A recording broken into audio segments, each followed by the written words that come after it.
Hindi makapati kag nag-review ng ining empleyado sang isa ka delivery cargo nga nahamtang sa Banwa sang Putotan, Iloilo matapos kagintaban sang wala makilan-an nga mga sospitsado ang kapin 1.7 million pesos nga balor sang kwarta sa kamot ni Finance Admin Officer nga ginkilala kay Mila Marhente, 23 anyos, kag residente sa barangay Rumbang sa Amuman nga Banwa. Samtang ang driver naman sini ang ginkilala kay Edgardo Abido, 29 anyos, kag residente naman sang Lopez Haina Street sa Amuman nga Banwa. Sa interview sang Radyo Bandera Iloilo kay Police Master Sergeant Mark Pareño, Chief Investigator sang Putotan Municipal Police Station, pasado mga alas 8:30 kay nasang aga, naglunta ng insidente kung sa diin gintaban sa mga sospitsado ang 1.7 million pesos nga balor sang kwarta.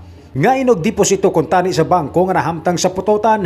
Sa panaysayo naman ni Abido nga gintambangan sila sang tatlo ka mga sospek kung sa diin ginbutong sang duha ka mga lalaki ang bag ni Hente, rason nga nadagdag ini sa may motorsiklo. Dugang pa sini gintayaan sang pusil sa mga sospek si Hente kag gilayon nga nakapalagyo padulong sa direksyon sang Barotac Nuevo dala ang bag may unod nga kwarta. Sunod naman kay Ma'am Laura nga nagapuyo malapit sa gintabuan sang insidente, nakibot na lamang sila nga may nagsinggitan nga babayi kag nagapangayo sang tabang.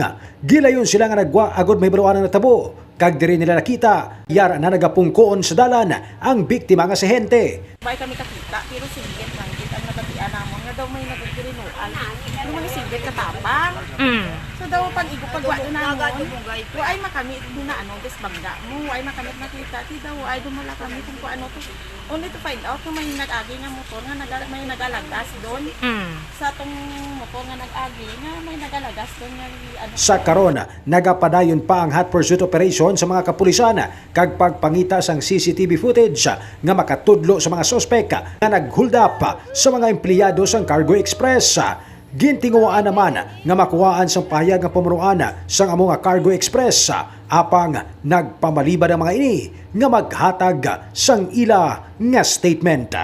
Mga balita nga to natipon gikan sa probinsya sang Iloilo.